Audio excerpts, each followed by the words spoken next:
আসসালামু আলাইকুম। Hello everyone, কেমন আছেন সবাই? আশা করছি সবাই আল্লাহর রহমতে বেশ ভালো আছেন। আলহামদুলিল্লাহ আমিও বেশ ভালো আছি। স্মার্ট ড্রাইভার বিডি এই ইউটিউব চ্যানেলের পক্ষ থেকে আপনাদের সবাইকে জানাচ্ছি আন্তরিকভাবে শুভেচ্ছা এবং অভিনন্দন। আজকে আপনাদেরকে আমি স্বাগত জানাচ্ছি মদিনা সিটি থেকে, কিংডম অফ সৌদি আরবিয়ার মদিনা সিটি থেকে। তবে পাশাপাশি আপনাদেরকে আজকে যে টপিকটি নিয়ে ডিসকাস করব সেটা হচ্ছে মাত্র 1 লাখ টাকায় বা মাত্র 50,000 টাকায় কিভাবে আপনি বাইক বা বাইক দিয়ে কিভাবে আসলে রাইড স্টার্ট করতে পারেন, মানে আই মিন রাইড শেয়ারিং করতে পারেন। অনেকে আছেন যে মোটামুটি ফিনান্সিয়াল বিভিন্ন সমস্যা থাকে, তো সেই সমস্যার ওপর ভিত্তি করে বড় কোনো প্ল্যান বা কোনো কাজে এগুতে পারেন না বা কোনো কাজ স্টার্ট করতে পারেন না, মানে জিরো থেকে কাজটা স্টার্ট করতে পারেন না। আমি প্রথমত এই ক্ষমা চেয়ে নিচ্ছি, যেহেতু আমি একটি হাইওয়ের পাশে আছি, বলা যায় ওয়ান কাইন্ড অফ সিটির মধ্যে যে বড় রাস্তা, এই হাইওয়ের পাশে আছি, এখানে অনেক নয়েজ, এই জন্য খুবই দুঃখিত। তো আজকে আপনাদের সাথে চলেন আমি শেয়ার করব যে বিষয়টি, তা হচ্ছে কিভাবে আপনারা মোটামুটি মাত্র 50,000 টাকা থেকে 1 লাখ টাকা বা 1.5 লাখ টাকায় আপনি বাইক দিয়ে রাইড স্টার্ট করতে পারেন, এবং এটা মানে কতটা লাভজনক হতে পারে মোটামুটি এই বিষয়ে আপনাদেরকে একটু জানার চেষ্টা করব। তো চলেন আমার সাথে সাথে মূল আলোচনায় ফিরে যাই। মূল টপিকে ফেরত আসি। সেটা হচ্ছে আপনারা জানেন যেহেতু সামনে নির্বাচন আসছে, আই মিন 2026-এর 12ই ফেব্রুয়ারিতে নির্বাচনটা শুরু হবে ইনশাল্লাহ।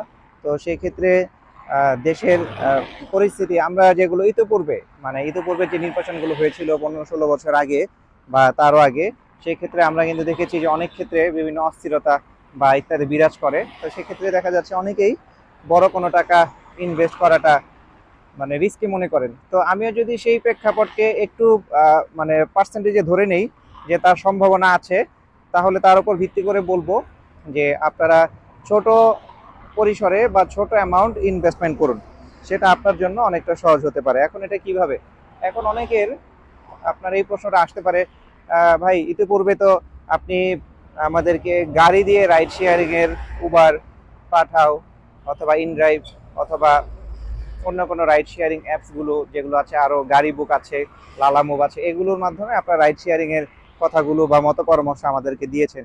এখন তাহলে হঠাৎ করে কেন বাইকের বিষয়টা নিয়ে আসলেন? আমার এই ভিডিওটা মূলত হচ্ছে আসলে একেবারে নতুনদের জন্য, যারা মূলত একদম শুরু থেকে জিরো থেকে রাইডটা স্টার্ট করতে চান, মানে বলতে গেলে একদম শুরু থেকেই, যার কোনো কাজ করতে পারছেন না এই মুহূর্তে, কোনো অফিসে জব করতে পারছেন না বা কোথাও কাজ খুঁজে পাচ্ছেন না, যারা মোটামুটি কাজ একটা ন্যূনতম স্টার্ট করতে পারেন, সেটার উপর ভিত্তি করে মূলত এই টপিকটা। যেমন ধরেন আপনি যদি 50,000 টাকা দিয়ে একটা বাইক কেনেন, এখন 50,000 টাকা দিয়ে আসলে কি বাইক পাওয়া যায়? 50,000 টাকা দিয়ে তো নতুন বাইক পাওয়া যায় না। সেক্ষেত্রে আপনাকে দেখা যেতে পারে যে একটু পুরাতন বা পুরাতন বাইক একটা নিতে হবে বা সেকেন্ড হ্যান্ড একটা বাইক নিতে হবে। আর আরেকটা বিষয় হচ্ছে রাইড শেয়ারিং এর ক্ষেত্রে, হোক সেটা আপনার গাড়ি অথবা হোক সেটা আপনার কোনো মোটর সাইকেল, তাহলে কিন্তু সেই ক্ষেত্রে আপনাকে অবশ্যই এটার মাইলেজটা সম্পর্কে আপনার মাইলেজটা খুব ভালো হতে হবে, ওয়ান কাইন্ড অফ মাইলেজ খুব ভালো হতে হবে। যদি আপনার মাইলেজ ভালো না থাকে, তাহলে কিন্তু আপনার রাইড শেয়ারিংয়ে আপনি কিন্তু প্রফিট করতে পারবেন না। কারণ লক্ষ্য করবেন, যারা গাড়ি দিয়ে রাইড শেয়ারিং করতো বা আমরা যারা করতাম ওই সময়টাতে, তখন কিন্তু আমাদের সেটা ছিল অনেক ক্ষেত্রে আমরা সিএনজি বা এলপিজি গ্যাস সিস্টেমগুলো আমরা কিন্তু সেক্ষেত্রে ইউজ করতাম।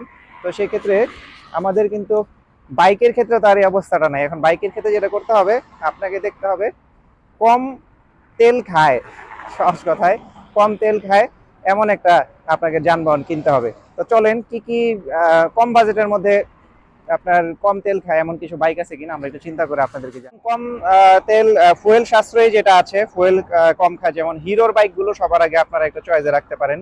হিরো ব্র্যান্ডের বাইকগুলো কিন্তু আপনার অনেকটা ফুয়েল সাশ্রয়ী। আর এছাড়া আরও কিছু বাইক আছে, যেমন আপনার হন্ডা বা ইয়ামাহার মধ্যেও আছে, তবে সেই বাইকগুলো যেহেতু প্রাইসিংটা একটু বেশি। আর হিরোর বাইকে যে একটা সুবিধাটা আপনার পাবেন, সেটা হচ্ছে হিরোর বাইকে সাধারণত আপনার সহজে কিস্তিতে দেয় বা ইনস্টলমেন্ট দেয়। অন্যান্য যেই ব্র্যান্ডগুলো আছে সেগুলোর ক্ষেত্রে আপনাকে কিন্তু অনেক ক্ষেত্রে দেখা যাবে তাদের আপনার ক্রেডিট কার্ড বা এই জাতীয় কার্ডগুলো লাগবে, ব্যাংক লোনের মাধ্যমে নিতে হবে। বাট হিরোর বাইকগুলোর ক্ষেত্রে আমি যেটা দেখেছি যে আপনি চাইলে সরাসরি মানে বাই হ্যান্ড ক্যাশ, যেটা খুব সহজ মানে কিস্তিতে আসলে নেওয়া যায়, তো সেভাবে নিতে পারেন। আর এছাড়া হিরোর বাইকে আমি ইতিপূর্বে ট্রাভেল করে দেখেছি, আপনার রাঙামাটি গিয়েছিলাম, তারপর চট্টগ্রাম গিয়েছিলাম, আরো বেশ কয়েকটা বড় দূরত্বের জেলায় গিয়েছিলাম এবং খুব ছোট বাইক নিয়ে কিন্তু গিয়েছিলাম। আপনারা যদি আমাদের চ্যানেলের একদম প্রথম সারির দিকের ভিডিওগুলো দেখেন, সেখানে দেখবেন যে আমি আগে যখন বাইক দিয়ে ট্রাভেল করতাম তখন সেই বাইকগুলো ছিল ইয়ামাহা বা হোন্ডার যে বাইকগুলো ছিল সেগুলো মোটামুটি হায়ার সিসির বাইক ছিল তুলনামূলকভাবে। তো সেই ক্ষেত্রে ওই বাইকগুলোতে কিন্তু আপনার রাইড শেয়ারিং এর জন্য খুব একটা কম্পিটেবল ছিল না। বাট এখন হিরোর বাইকগুলো দিয়ে যদি আপনারা রাইড করেন, যেমন ধরেন হিরোর যে ছোট বাইকগুলো আছে, হিরো স্প্লেন্ডর বা হিরোর আপনার hero passion pro, hero ignitor, এই বাইকগুলো, যেমন হিরো ইগনিটর বাইক দিয়ে আমি রাঙামাটি গিয়েছিলাম বেশ কয়েকবার, চট্টগ্রাম গিয়েছি, এছাড়া লং ডিস্টেন্স রাইড কিন্তু আমি বেশ অনেক দিয়েছি। তো সেক্ষেত্রে আমি কিন্তু মাইলেজ পেয়েছি, মানে খুবই চমৎকার মাইলেজ পেয়েছি, মানে বলার বাইরে এত ভালো মাইলেজ আসছে। এবং গাড়িগুলোতে ব্রেক অ্যান্ড ব্যালেন্সও ভালো। এখন দেখেন আপনার হিরোর একটা বাইক বা হিরো যদি আপনি স্প্লেন্ডর একটা বাইক কেনেন, স্প্লেন্ডর বাইকে কিন্তু আপনার প্রাইসটা কিন্তু খুব কম, মোটামুটি 1,10,000 বা 1,20,000 বা এমন বাজেটের মধ্যে কিন্তু আপনার বাইকটা হয়ে যায়। এখন এই বাজেটে যদি আপনি মাইলেজ পান 50, 60, 70, তাহলে দেখেন আপনি কিন্তু মোটামুটি 130 টাকার তেল খরচ করে বেশ ভালো রাইড দিতে পারতেছেন। আবার আপনি যদি আরেকটু বাজেটটা বাড়িয়ে নেন, বাজেটটা বাড়িয়ে হিরো ইগনিটর একটু বাজেট বেশি নেয়, বাট আরেকটু বেশি যদি বাজেট বাড়াতে চান, যেমন সেক্ষেত্রে তাহলে হিরো এক্সট্রিম। তবে যেহেতু প্রথমে বলেছি ইলেকশনের মাস বা নির্বাচনের মাসের প্রথম দিকে আপনার কিন্তু রাস্তাঘাটে একটু হই হট্টগোলের সম্ভাবনা কিন্তু মোটামুটি থাকে, আমরা যত যাই বলি না কেন একটু পসিবিলিটি মোটামুটি থাকে এই জাতীয় রাস্তাঘাটে সমস্যা বা ইত্যাদি হওয়ার। আপনাদেরকে এই জন্য মাথায় রাখতে হবে বড় ইনভেস্ট করা যাবে না, বা করা যাবে না বলতে কি, মানে চাইলে তো করতেই পারেন, বাট আমার দৃষ্টিকোণ থেকে করা ঠিক হবে না। আপনারা চেষ্টা করেন যে অন্তত যারা রাইড শেয়ারিং আসতে চান ছোট বাইক দিয়ে স্টার্ট করেন। ছোট বাইক দিয়ে স্টার্ট করলে আপনার জন্য রিস্ক ফ্রি থাকে অনেকটাই। বড় বাইকের ক্ষেত্রে বড় যানবাহনের ক্ষেত্রে যেমন গাড়ি একটা যদি কিনে ফেলেন, দেখা গেলো হরতাল অবরোধ এগুলো যদি থাকে, তো তখন কিন্তু দেখা যাবে যে আপনাকে আবার অনেকটা সময় গাড়ি বসায় রাখতে হবে। তো বসায় যদি গাড়ি রাখতে হয় তখন কিন্তু আপনার লস, আলটিমেটলি লস, কারণ বছর শেষে আপনাকে ট্যাক্স গুনতেই হবে। এই জন্য আমার মতো পরামর্শ হচ্ছে বাইক দিয়ে আপনারা স্টার্ট করতে পারেন। একদম নতুন যারা আছেন, যারা মাত্র হয়তো বা বিভিন্ন যারা বেকার অ্যাকচুয়ালি বসে আছেন, কোনো কাজ পাচ্ছেন না, তাদের জন্য সবচাইতে বেটার এবং অনলি বেস্ট ওয়ে হচ্ছে যে আপনার এই বাইকের মাধ্যমে রাইডটা শেয়ারিং করা বা রাইড স্টার্ট করা। এতে করে আপনার দেখা যাবে নিজের মতো ফ্রিল্যান্সিং কাজ করতে পারবেন এবং ভবিষ্যতে যদি আপনার অ্যামাউন্ট বা আপনার অবস্থা ভালো হয়, তাহলে আপনি চাইলে দু একটা বাইক কিনে আপনি সেই বাইকগুলো কিন্তু আলটিমেটলি অন্য রাইডার যারা আছে বা যাদের এমন সার্ভিস খুঁজছে, যেমন একটা কাজ খুঁজছে, তাদেরকে আপনি কিন্তু দিতে পারেন। তো বাইকের অ্যাডভান্টেজ হচ্ছে এটা। আর আরেকটা মজার বিষয় হচ্ছে বাইকের অ্যাডভান্টেজ কেন একটু বেশি, সেটা হচ্ছে আপনি বছর শেষে গাড়িতে মোটামুটি ইনকাম ট্যাক্স, ফিটনেস, এআইটি যা যা আছে এগুলো সব মিলিয়ে আপনাকে প্রায় 35 বা 40 হাজার টাকা দিতে হয় 1500 সিসির একটা গাড়িতে। বাট বাইকের ক্ষেত্রে কিন্তু 2 বছর করা যায় রেজিস্ট্রেশন বা ট্যাক্স টোকেন আপডেট, 2-3 হাজার টাকার বেশি কিন্তু লাগে না, মেনটেনেন্স খরচও কিন্তু খুবই কম। তবে হ্যাঁ, বাইকে আপনার রিস্কটা অনেক বেশি থাকে, কারণ বাইকে পুরো বডির উপর দিয়ে যায়। ইন কেস যদি অ্যাক্সিডেন্ট বা দুর্ঘটনার শিকার কেউ হয়, তাহলে কিন্তু সেই ক্ষেত্রে দেখা যাবে আপনার এই বডির উপর দিয়েই যাবে। তবে সবকিছুই আসলে আল্লাহর হাতে, নিজেকে যথেষ্ট সাবধানতার সাথে রাইড করতে হবে। আর পাশাপাশি আরেকটা বিষয় আপনার, আচ্ছা এখানে খুব হাই স্পিডে গাড়িগুলো যায়, আপনারা হয়তো দেখতে পাচ্ছেন এই রোডের গতি হচ্ছে আপনার 80 কিলোমিটার, এই রোড দিয়ে যারা যাতায়াত করতেছে। এছাড়া আর অন্যান্য যে রোডগুলো আছে এই রোডগুলোতে 110, 140 পর্যন্ত থাকে। বাংলাদেশে যেমন এই দিক দিয়ে রাস্তা পার হয়ে যায়, এরকম রাস্তায় এই দেশে কিন্তু এর সুযোগ নেই, একদম উড়াই দিবে পুরা। তো এই দিক দিয়ে সচরাচর রাস্তা পারও হয় না, সাধারণত জেব্রা ক্রসিং বা সিগন্যাল পোস্টের এখান থেকে রাস্তা ক্রস করে। তো যে বলছিলাম সেটা হচ্ছে আপনাকে অবশ্যই রিকোয়েস্ট থাকবে যে আপনি অ্যাপস ব্যবহার করবেন। আপনি উবার করতে পারেন, পাঠাও অ্যাপস ব্যবহার করতে পারেন, অন্যান্য অ্যাপস ব্যবহার করতে পারেন।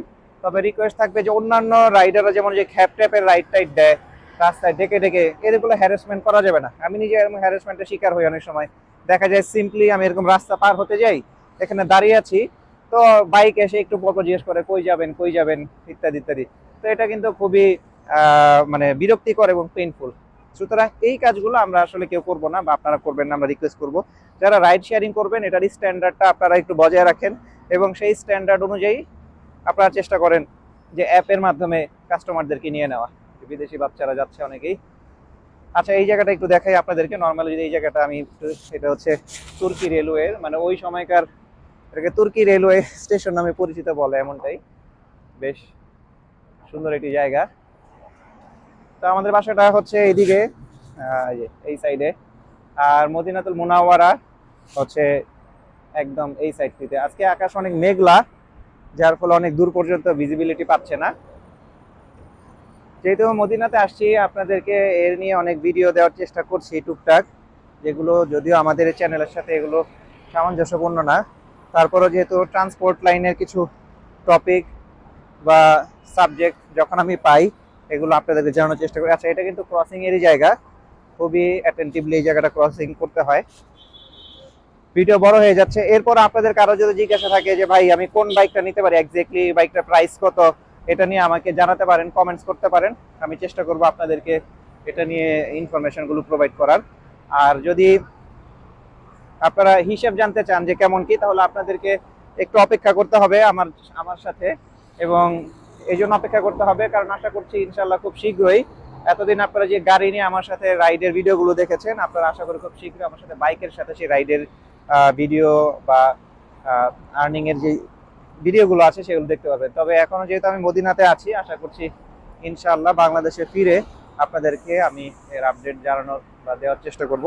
তো সেই পর্যন্ত আমাদের সাথেই থাকবেন আশা করছি। এবং চলেন, আমি এখানে আর ভিডিওটা বড় করছি না, অনেক লম্বা ভিডিও হয়ে গিয়েছে, সবাই ক্ষমা করবেন।